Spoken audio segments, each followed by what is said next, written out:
All right, welcome to the Board of Assessors meeting here in North Main Street, 382 North Main on Wednesday, September 25th at 4:30.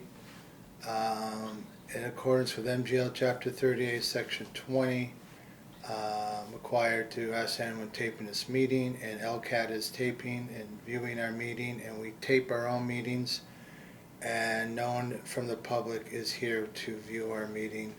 In attendance today is Board Member Hayden Smith, Chairman Martin Grudgeon, Director Diane Bishop, and Assistant Director Melissa Goudreau.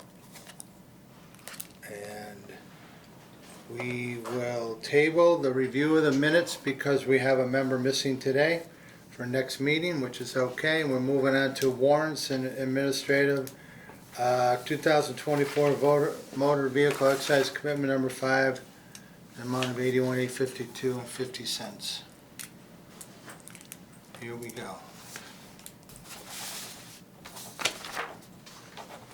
I believe these are going out on Friday, and then they're due within a 30-day period, so towards the end of October. What's this for? This is motor vehicle excise. This would be, oh, you have a cup right behind your computer. I don't know if you have any water in it. Didn't want to see it go. I appreciate that. Hey, typically I sign on the last line. Yeah, it doesn't matter. As long as there are As long as they're on there. 2 signatures, I'm happy. We didn't have that black tray. That's We okay. have some reports. Motor vehicle excise abatement for August, amount of $5,747.72.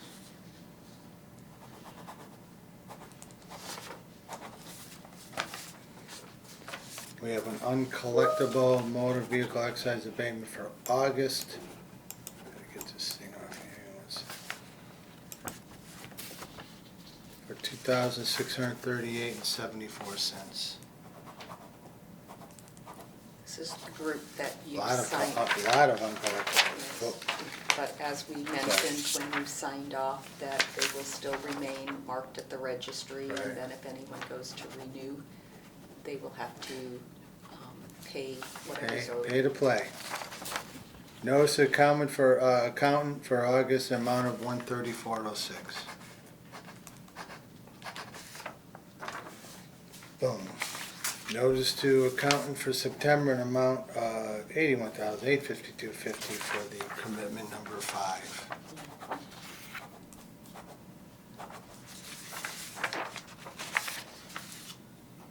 And now we have the LA3 sales report. I looked at it a little bit. A lot of up and downs on this.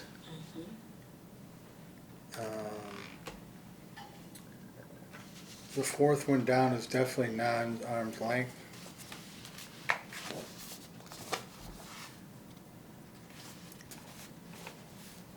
Because of it being purchased by an LLC? Yeah, and they are the LLC, like within that family. Okay. It did appear, when I looked at the MLS listing, I thought it might have even been an abutting family, but Yeah.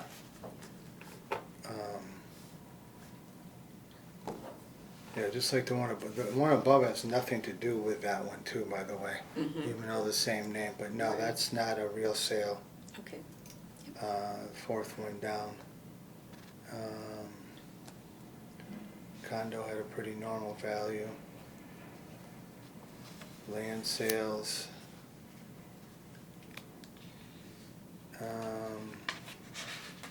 Was 2, 4, 6. The 7th one down, was that on MLS, do you recall?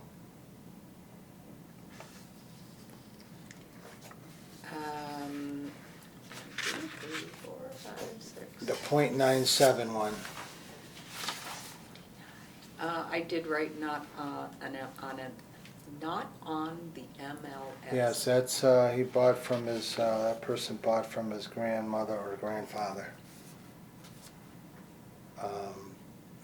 Actually, it's a friend of my son, so that's, I would mark that as a non-arm's length also.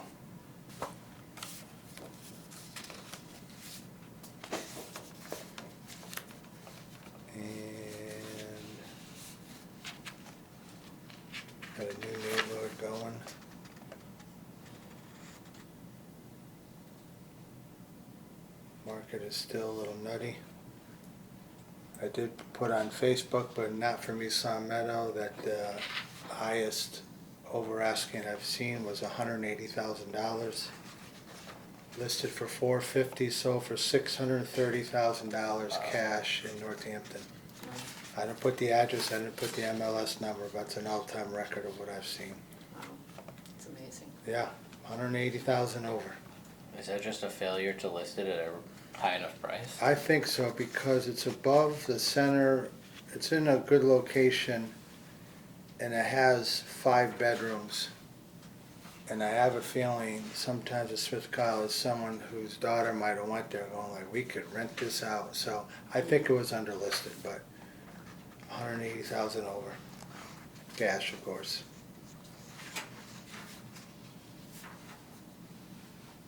.77 on that second one from the bottom. Yeah, so Don't like that house either.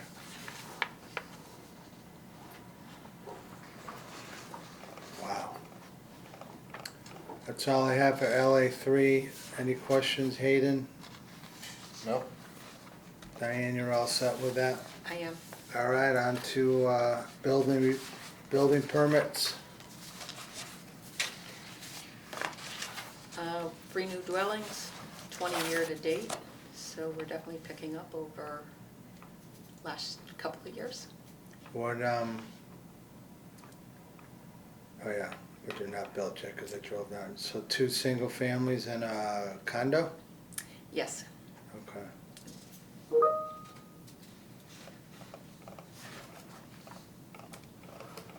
And lots of insulation. Yeah. Well, insulation is mass save. I know,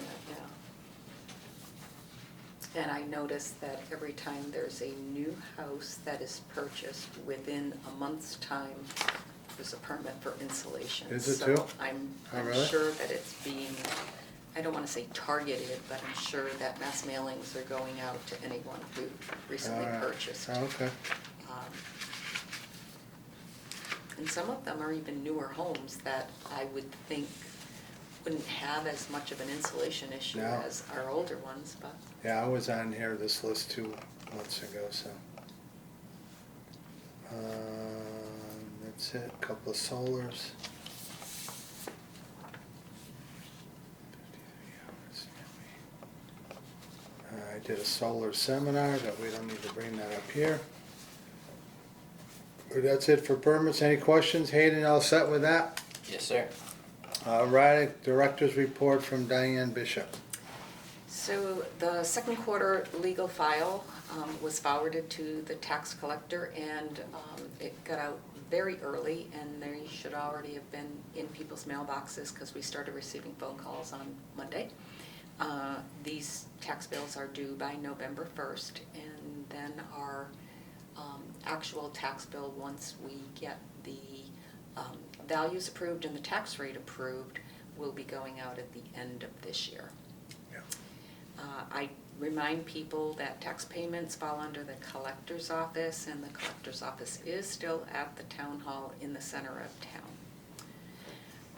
Chapter 61, 61A, 61B applications for fiscal 26.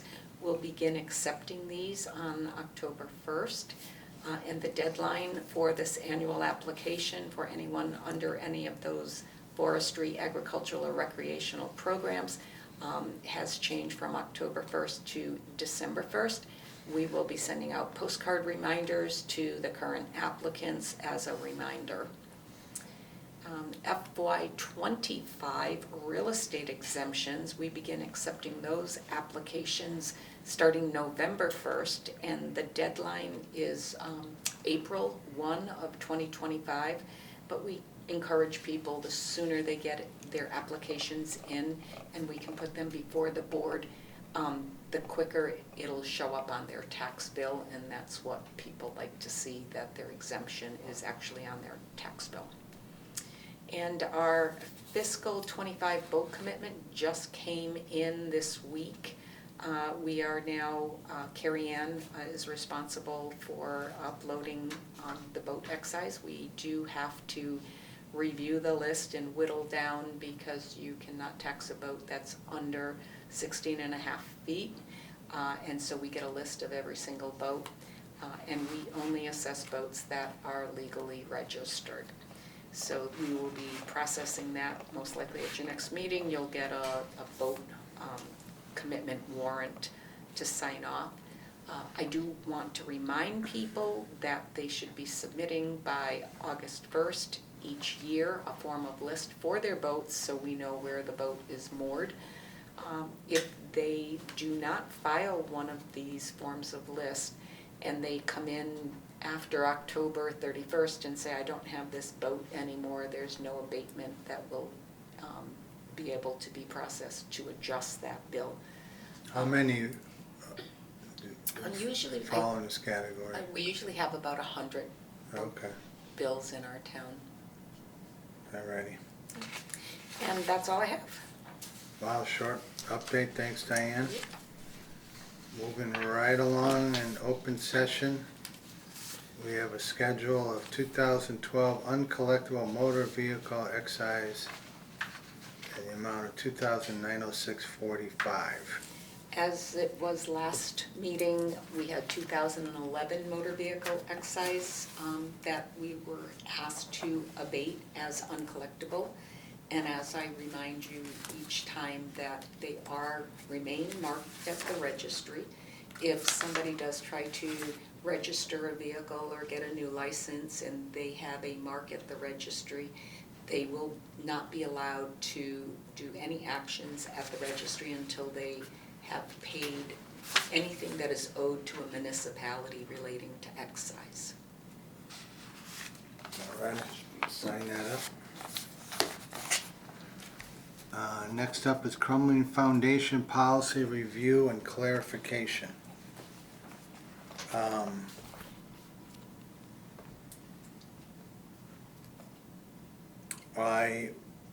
So we looked into something else. I didn't know we were doing this. I was looking in for a depreciation. What did we change here?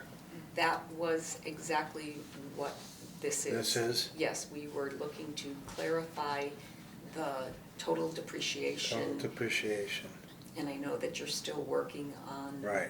reviewing that. But we're not changing the percentage amounts.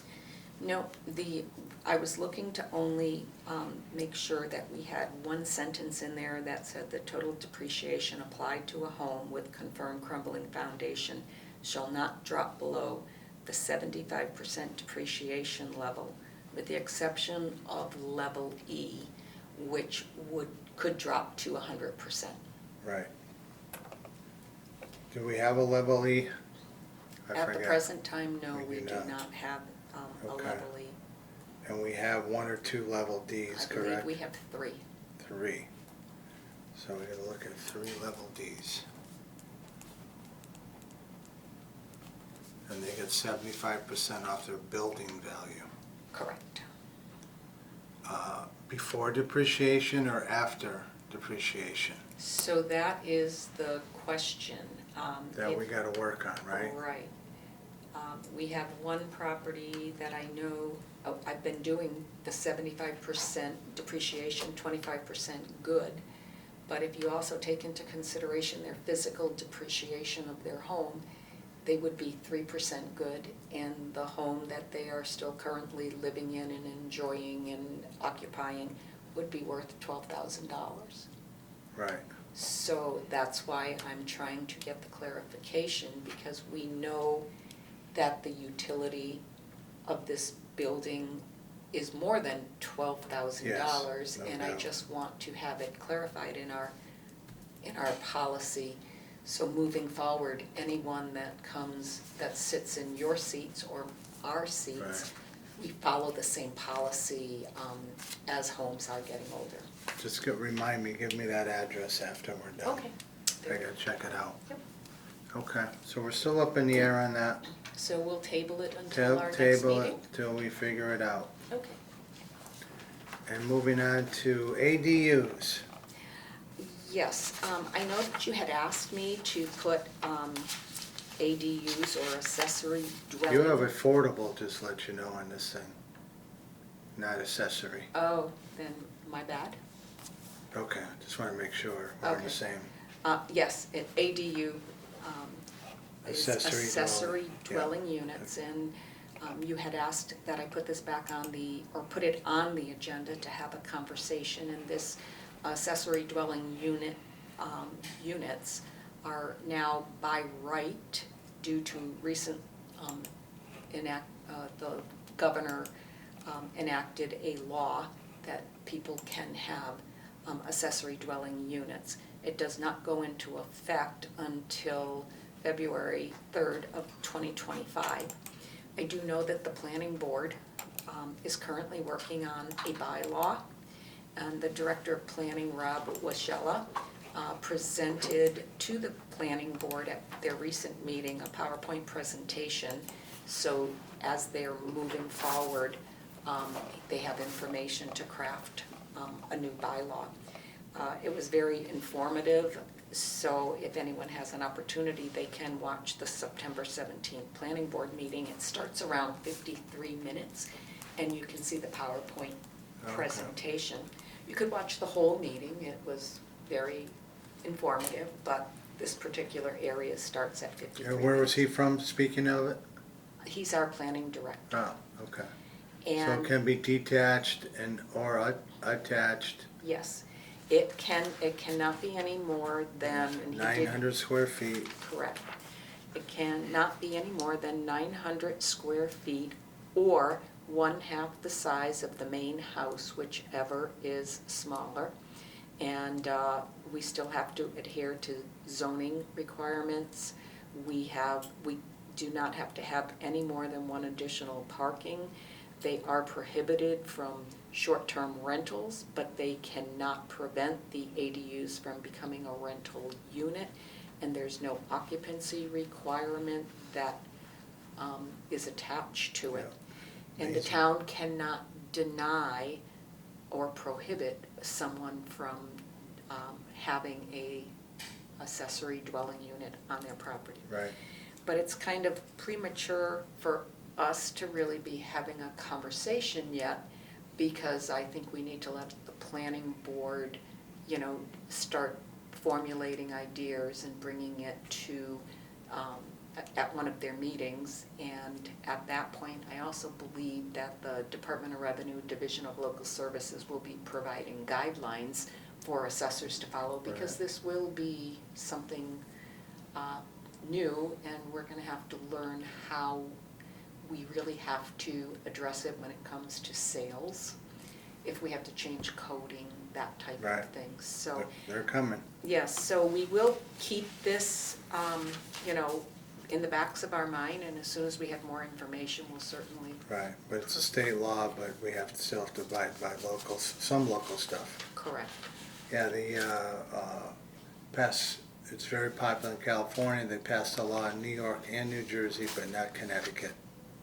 So ADUs are coming nationwide. Yeah. All set there. All set. Fiscal year 25 valuation review, including the following. And so Sales report. So we're gonna go through all of the reports, and that was what is in our manila folders. And I've labeled each, excuse me, I've labeled each report with a number. So as we're discussing them, the board will be able to know which report that we're reviewing. So just to start off, at our last meeting, the board discussed the direction of our fiscal 25 assessments, and this discussion also had our consultant present. At that time, reviewing all of the sales from 2023 for single-family homes, our median was at an 89% assessment to sale ratio.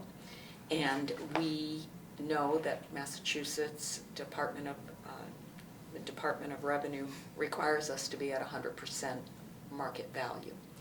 So when you do go to 100% market value in any community, houses are not identical. If it was a cookie cutter community and every house identical, we could be at exactly 100%. But you do have to have a little wiggle room because everything is not the same. So the board said that we would be trying to target about a 95%.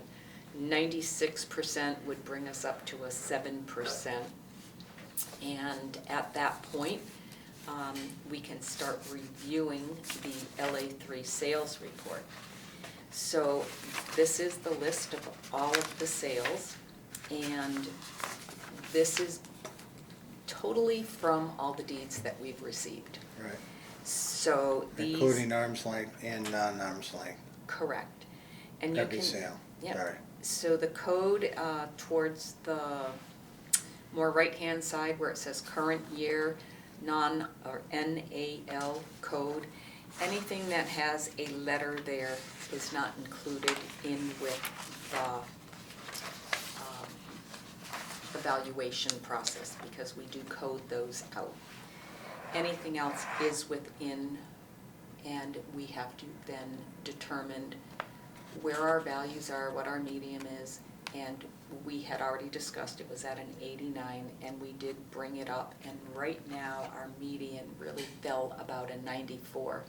In order to get it a little bit higher, we would have been over what the board wanted, and so at a 94% for single-family homes, they're still going to be seeing on an average of about a 5.6% increase when it comes to valuations.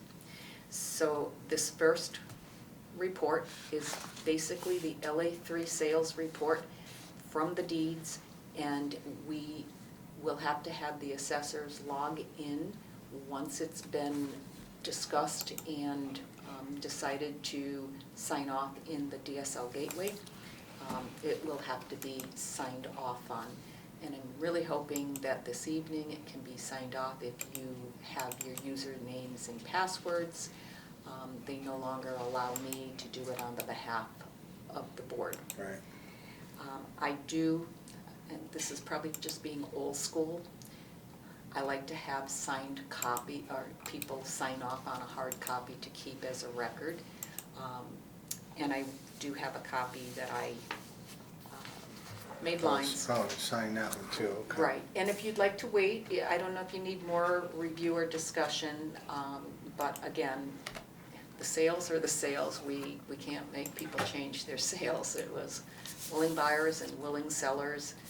We say under no duress, but many people feel they were under duress because there's not a lot of houses out there. Yeah. And they're always having bidding wars to try to be able to secure a home for their family. Do you want this back or put it You here? can put it right there if you don't mind. So the next one, labeled number 2, is the interim year adjustment report. And this report gets populated simply by uploading that LA3 sales report. So once all that LA3 is uploaded, this gets populated with no further information or help from myself. So you can see that we have a median assessment to sale ratio for 101s at a 94. We do have a 95 assessment to sale ratio for 102s. And then we have many, all the other classes, they vary. You don't have a lot of sales. It's really hard to bring everyone up to a 95%. But the state does allow us to be within 5% of your major class of property. And our major class is single-family homes, so we have to be within 5% of the 94% median at the present time. So just so the board has a little understanding, once the depreciation tables were adjusted, the base rates were updated, the overall median ended up at that 94%. We now have the, if approved, the FY25 average single-family home assessment is going to be $392,900. And that is up $20,300. Less than I thought. I thought we were gonna go over 4, so. from fiscal '24. Yeah. And it is a 5.4% increase. So our residential condos, that increase went up to the 95%, but it's a little bit skewed because we have residential condos, but having two complexes, one complex increased more than the other complex. So they all went up at a 95%, but the field at Chestnuts really saw an increase of approximately 8%, and the Elms saw hardly any increase whatsoever. Right.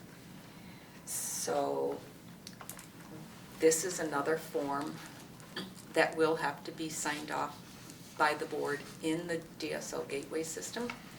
And I do have a hard copy, but if you have any questions, please let me know. Any questions, Hayden? No? Okay.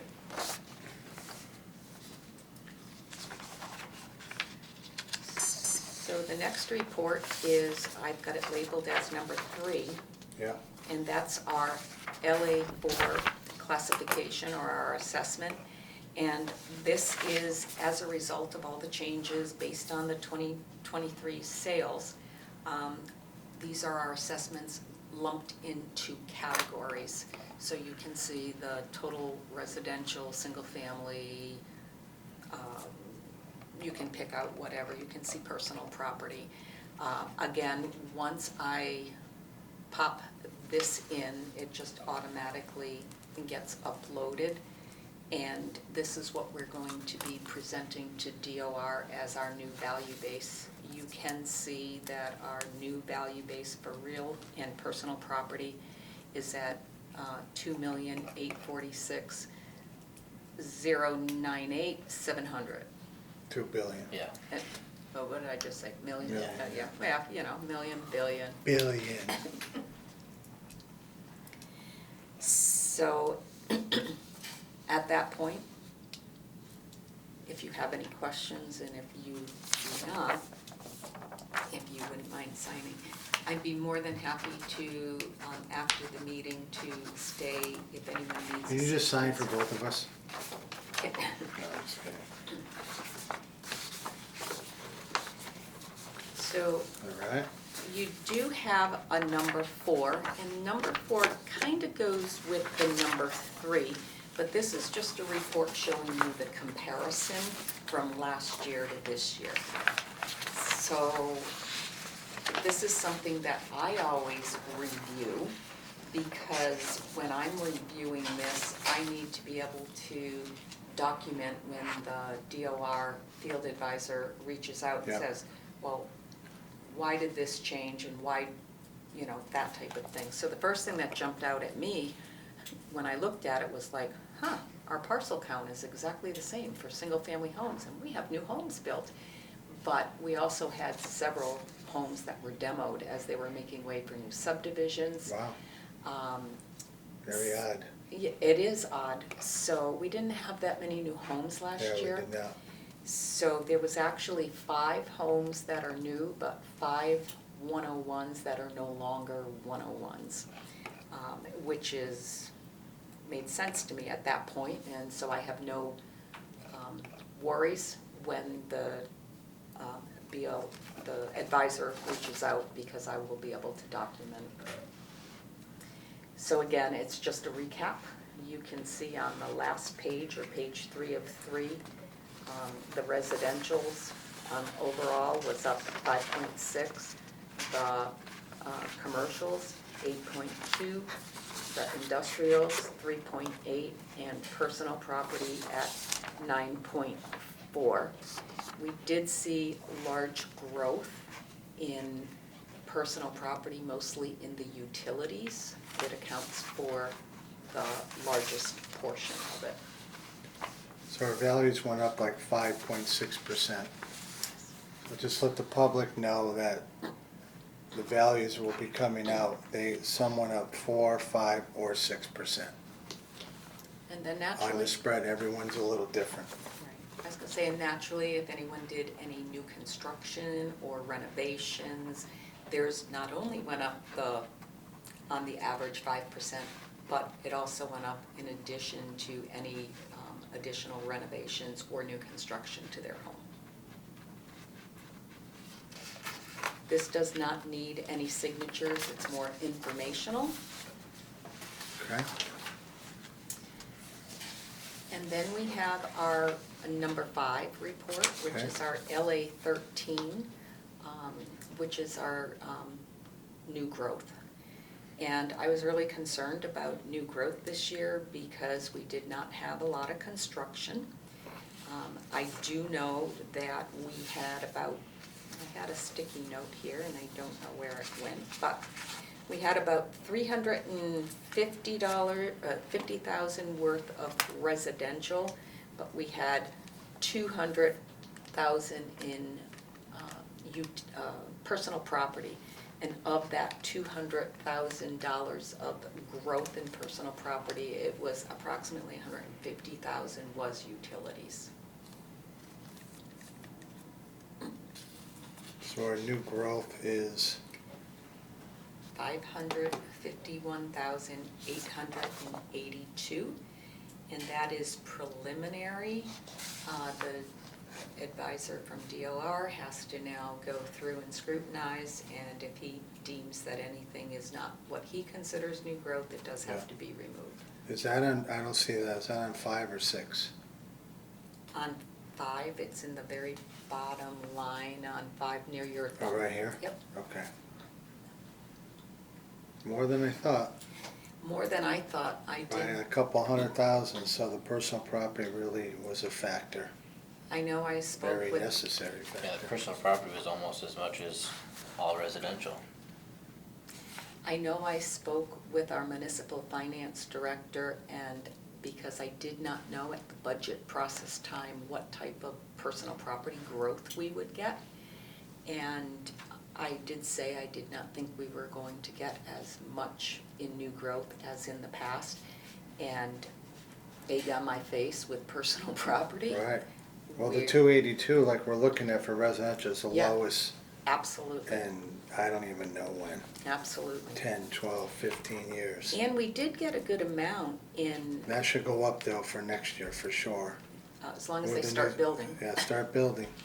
And Finish up. even commercial, it surprised me, but all of a sudden, we have quite a few new buildings Yeah, we do, yeah. going up. So that's unusual. Yeah. So I really did not anticipate what we did Yes, see. new growth is good. And if it is good, I would appreciate if you could sign off on that document. And again, this will also have to be individually signed off in DSL Gateway. And, excuse me, the last report I have is, it's numbered 6. And all this is an overview, it's a 3-year average. Again, informational purposes only, but it just goes and shows you the value changes and the 3-year growth.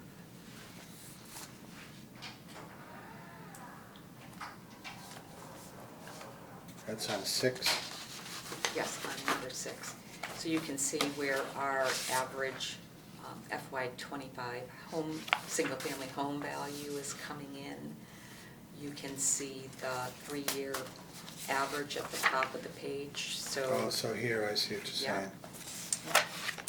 And keep in mind that these numbers are also what impacts our equalized valuation assessments, the EQV, when we get that report.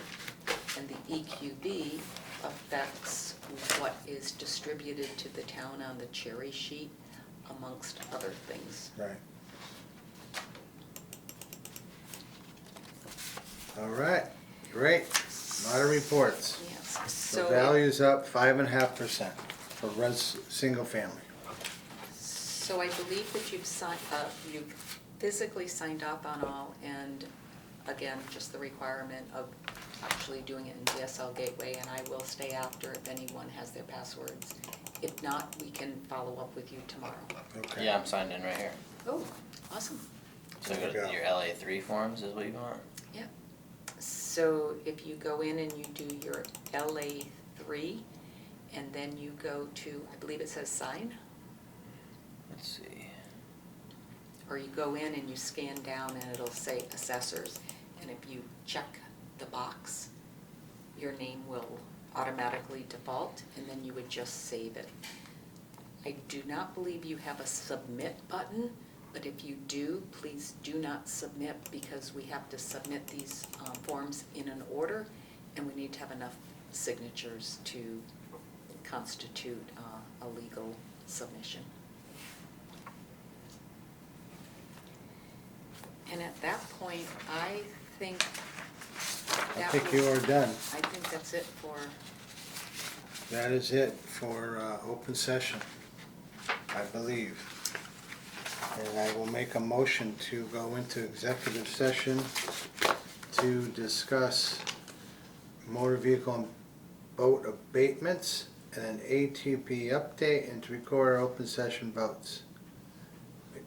All those, take a roll call vote. Hayden Smith, I'm in favor of that. Martin Grudgeon, yes.